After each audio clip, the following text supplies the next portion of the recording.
Dr. Lise Youngblade devotes her life to supporting youth and families to ensure their well-being. Dr. Youngblade is professor and head of the Department of Human Development and Family Studies at Colorado State University.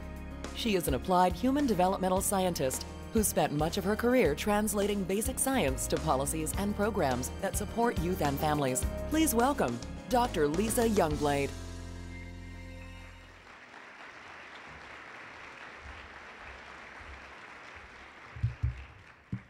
Good afternoon. Thank you so very much for the opportunity to be with you today. I'm very excited about celebrating the great work this community is engaged in, and in particular, talking about a topic of great interest to all of us, school readiness. So today we're talking about school readiness, and this is really a challenging concept because it's one of those terms we intuitively think we understand, but when we start talking about it, it's really much more complex than it appears. But I'm going to cut to the chase. And so with all complexity aside, it's really quite a simple point. The number one strategy for reducing poverty and improving the human condition is education. And if we embrace this premise, then it's our responsibility to ensure that we're not only providing quality education, but we're also equally attuned to preparing our children to access and utilize that opportunity. So let's first stop and consider this concept and think really, what do we mean when we talk about school readiness? So to help me think about school readiness, I decided to get a little help from some friends of mine at the CSU Early Childhood Center.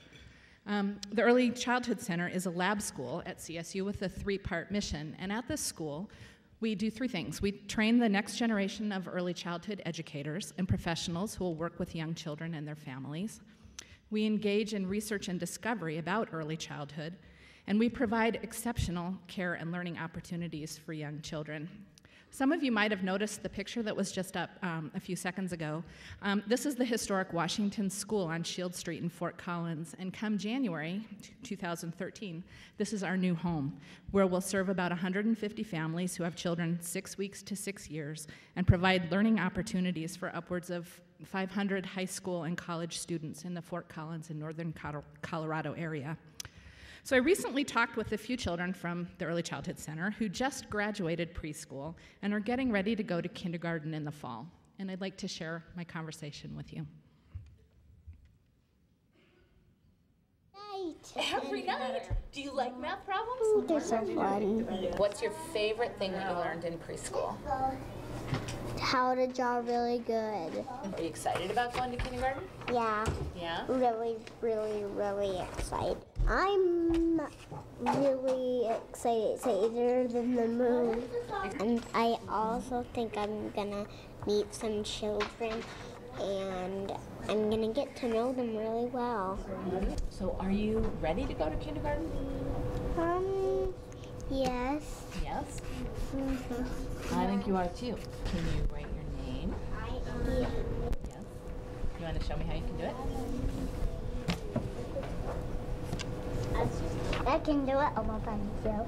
Okay, you can do it all by yourself. Let me see it. Look. There you go. Good job, Amber. Do you love school? Mm-hmm. What do you think you learned in preschool? Fire's dangerous. What else do you think you learned while you were here? I think jellyfish are dangerous. What day is it today? It's a great day to read a So the truth always is in the mouth of babes. And there are two truths that I hope you heard. Their motivation for and unabashed joy for learning. Math is fun. And the necessity of specific skills for success. I can write my name. I learned how to draw very good. Both truths are critical. So let's first talk about motivation and passion. So in this way, school readiness could mean a very specific idea about being ready for school. Is your backpack packed today? Is your homework done, ready to be turned in? Is your brain engaged so that you make the most of what you learn? Is your passion dialed in so that you're open to the incredible experience of learning, of discovery? With this definition, school readiness is a concept that impacts children every day. Every child, every day. And if we're fortunate, we hope that we carry that joy and motivation across the lifespan. So this idea starts a conversation about what we need to ignite and keep burning so that school is an opportunity for meeting the very basic need of learning each and every day. And it's not a have to. School's something that children want to work hard at, want to go at, and not a chore or something to be skipped. So in this definition, children are engaged, they want to be there, they're fired up and ready to go. So the really interesting part about this motivation question is that early childhood makes this a complete no-brainer. Our species couldn't have made it any easier. Children are born into the land of discovery and the land of wanting to master things. We're born with an incredible organ, the brain, that wants to be fed. Babies and young children constantly act on their environment in an effort to learn cause and effect, to learn the laws of basic physics, and to learn the power of communication. We're wired to do this. But at the same time, we have to nurture it. We're very sensitive as a species to the opportunities that we have to practice learning. In fact, research on brain development has shown that the experiences that children have in the first 3 years of life significantly impact the physical structure of the brain, as well as children's ability to learn. And by the time children enter school, 90% of a child's brain growth has been completed. So if I were looking for a time in which investments would have the greatest chance for promoting development, this would be a great place to look. And in point of fact, investment in providing high-quality experiences in the years prior to entry into the K-12 education system has shown, and especially for at-risk children, to provide a return on investment ranging from $7 to $17 for every dollar spent, depending on what factors are measured. So this return on investment is based on reductions in need for remedial and special education, lower dropout rates, less involvement in the criminal justice system, higher enrollment in college, and higher lifetime earning potential. I wish my retirement portfolio had this magnitude of return. So another way of looking at school readiness is in terms of skills and the foundations that are necessary for being ready for formal education. So in a broad sense, this really refers to any level of education, but in the context of early childhood, the obvious question is, are children ready for kindergarten? So thinking about school readiness in this way starts a conversation about how we know someone is ready, what skills are necessary, what foundation needs to be laid so that children are successful, not just at that first transition, but really sets them up for continued success as they go through the system. And whose responsibility is it to ensure success? So in many ways, this question gets addressed from the perspective of deficits, particularly when you get into research. But I'm going to suggest in a few minutes that it's maybe more productive to think about a more promotive perspective. But from a deficit perspective, if we know that X percentage of children are not graduating, the logical question is, why not? What are they lacking that causes them not to graduate? One enormous player is literacy, and we just heard the fabulous presentation before us telling us about the program in Colorado. But there are other candidate skills as well, those related to mathematics, problem solving, writing, science, logical thinking, and so on. These are things that we can measure, and we can tie to measurements and standards later on. So, in fact, this is where most of our research is, looking at pre-academic skills and how they map to later academic achievements. And there are such good reasons why this is an important place to start. So consider these facts for a minute. In Larimer County, in academic year 2010-11, just last year, 17% of students who started high school did not graduate. Statewide, we heard in the last presentation as well, we're talking 26%. The rates are worse for boys, those in low-income situations, and for those of color. But we also know in Larimer County, as in the rest of the state, that wages increase tremendously with education, which illustrates that one of the best ways to ensure long-term economic security for individuals as well as our community is to succeed academically. So let's do a little exercise here and think with me. What if every person without a high school diploma in Colorado were to get one? What would our community look like? Education impacts many aspects of our community and some that are not intuitively obvious. So I took a look at the Common Good Forecaster, which uses U.S. Census Bureau data to predict outcomes in the areas of health, financial stability, education, and community involvement based on the highest level of education attained. So if everyone in Colorado without a high school diploma were to have earned one, Infant life expectancy would increase because on average, newborn infants would live an estimated 1/4 of a year longer. Approximately 16,000 fewer adults would be obese. Median personal earnings would grow by almost $1,000. 47,000 fewer people would live in poverty. 9,000 fewer people would be unemployed. And 93,000 more Coloradoans would vote. And Colorado would have approximately 6,000 fewer prisoners. These are staggering statistics, and we have a tremendous opportunity to address these challenges and make some very important improvements that will impact us all to the good. And our chances for success improve tremendously the earlier we start. So what do we know about school readiness skills in young children? So as I mentioned, there are a number of pre-academic skills that are very important related to literacy and math and so on, and no doubt we need to focus on them. But what we also know about development is that child development is a multidimensional process, and to be effective, we have to consider the whole child. So by this, I mean we need to focus not only on academic skills or pre-academic skills, but the equally important social and emotional skills, the development of self-regulation, the development of a sense of self and confidence, and the development of healthy living through nutrition and physical activity. And I would argue that these are in fact core components of school readiness. Children can't learn when they're hungry or sick or have fueled their bodies with poor nutrition. They do not learn when they can't behaviorally regulate enough to sit still and focus. It's a huge task in school. They can't be expected to process information effectively when they haven't had an opportunity to move around and physically engage the world, blow off a little steam, and clear your head. They have difficulty working with partners if they haven't learned social skills and how to control their emotions. And why in the world would they be excited about learning if they can't master tasks and feel like they don't matter to a community in which they spend 8 hours a day? So promoting school readiness is a much bigger task, much more complex than focusing solely on pre-academic skills, but it's critically important that we widen our lens to consider them. It's not just about identifying the skills that lead to academic outcomes like a high school diploma, but identifying the core components that make that success take place effectively.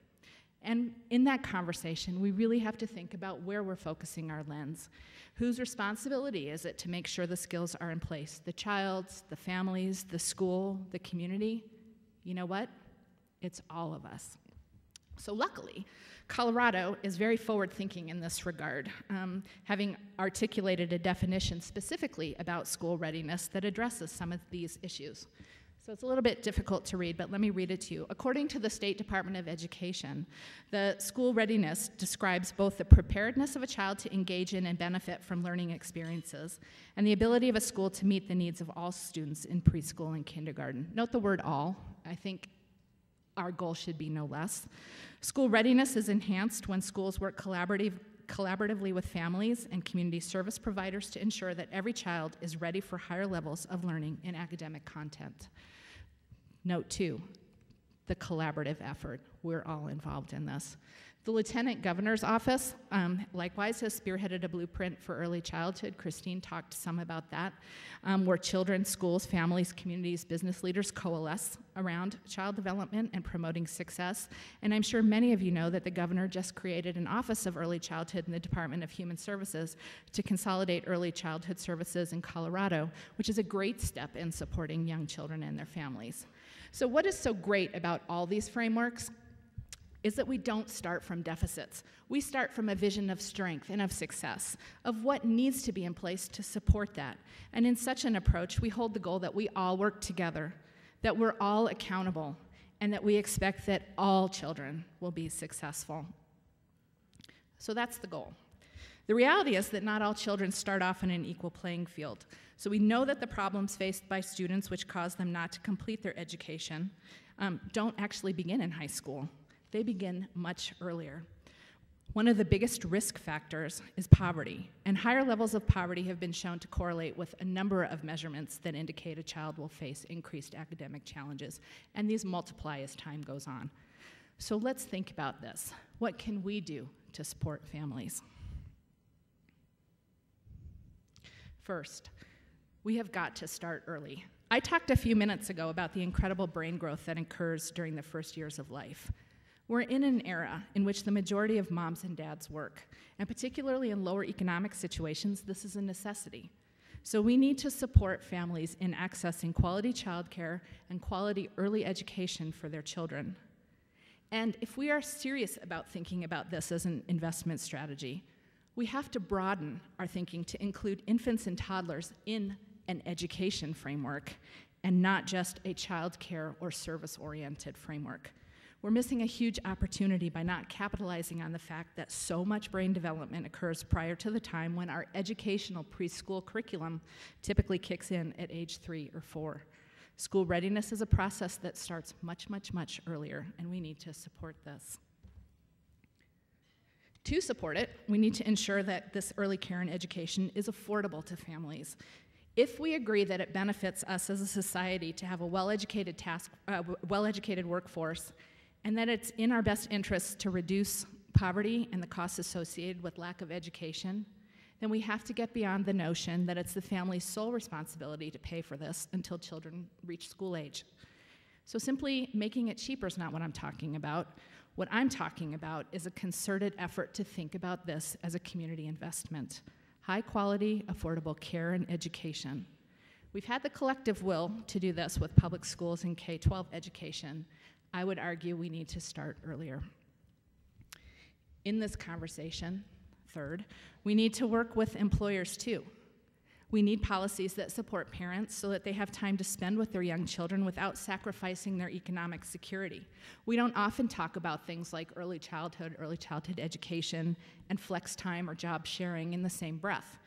But research is abundantly clear that parent involvement is critical for success. A recent large national study showed that we can predict high school dropout from levels of parental involvement prior to first grade.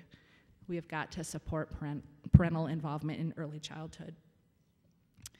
We also need research. Over 20 years of research in the area of early childhood has demonstrated that high-quality early education consists of a number of very specific things and key qualities. For example, it's nurturing, it's caring, it's consistent and hands-on. High-quality programs have low teacher-child ratios, well-trained teachers, well-paid teachers so that they stay in a pretty low-paying industry, and involved parents. Programs that have these features are consistently found to reduce rates of grade retention, to boost later academic achievement, and to reduce the risk of high school dropout. In addition, supporting high-quality programs, maintaining those kinds of characteristics I just talked about, result in significant societal cost savings, like I mentioned earlier.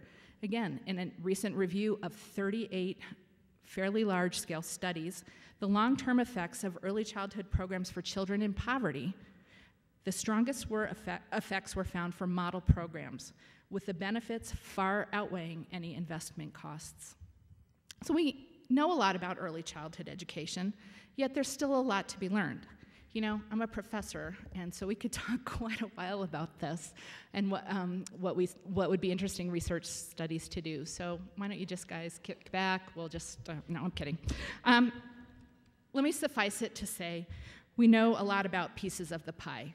We, as yet, have not baked the perfect pie. For example, we don't have a strong evidence base that ties those core developmental skills I talked about earlier, self-regulation, emotional development, and so on, to pre-academic skills, and we surely haven't figured out a way to track that from early child into the formal school years. Further, we have very limited information that ties specific teaching practices, pedagogy, and curricula to the promotion of those skills separately, but also as they work synergistically to promote child development and success as we go on. And most importantly, we need a stronger empirical base about strategies that work to support families, particularly those who are most vulnerable as they enter childcare, preschool, kindergarten, and going forward. So we have so much to learn, and this brings me to my last point here. We need connections. We live in a state, and indeed a community, that embraces systems collaborations. We need to support and expand these, and I will throw out another one that's very unique to the community up here in Fort Collins. We have a lot of opportunity to expand our knowledge and our strategy toolbox by capitalizing on connections between CSU and our community. Earlier I mentioned our lab school, the Early Childhood Center. There's a resource not only to children and families, but to professionals in the community as well. 2 of our core mission areas are specifically related to training and the development of knowledge base and conversations and what works best in early childhood. And I really want to invite the opportunity for us to work together with our colleagues in this room, in the community, our school districts, with others across the state, the amazing work that the Lieutenant Governor's promoting to support the goal that all our children are ready for school and all our children will succeed. So my very last question, or thing I wanted to think about, is actually why we should care about this. Why is this such an important and critical investment that we need to make? So as I hope is clear, there are some serious repercussions to not supporting school readiness: lower graduation rates, poverty, and increased burden on our prisons. So consider this. A 2007 report from the Alliance for Excellent Education, which is a national policy and advocacy organization promoting school reform and high school graduation for all, they state that increasing the number of high school graduates significantly decreases crime. This is due to the fact that over 50% of the state prison population consists of high school dropouts, although dropouts make up less than 20% of the overall population. Further, the Alliance suggests that increasing the high school graduation rate and college matriculation rate of male students alone by just 5% could lead to combined savings and revenue of almost $8 billion each year in the United States due to reduced crime costs. And regarding economic loss, let's leave crime out of the picture.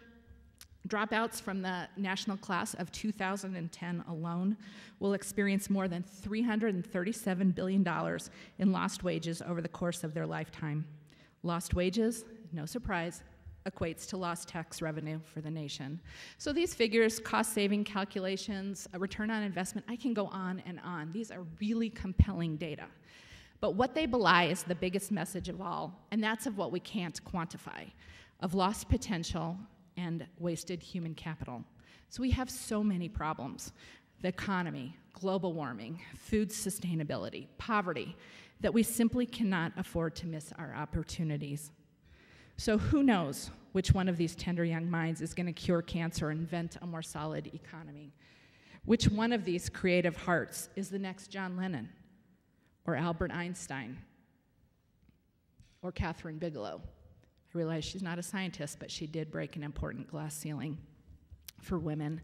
But the point is, if we do not provide the tools, the motivation, the support, the collective imperative to invest in early learning, we simply are never going to know. So what I do know, as surely as I know that the sun will rise tomorrow, is that we can't fail. We're currently at a crossroads and a critical one. We can stay the course and hope for the best, or we can make an active decision that prioritizes success. Quite simply, I hope that I've given you points to think about, but much more importantly, I hope that I've given you some inspiration to not just think, but also to act. We have the opportunity right now to come together and make a collective investment that has the ability to reap game-changing rewards.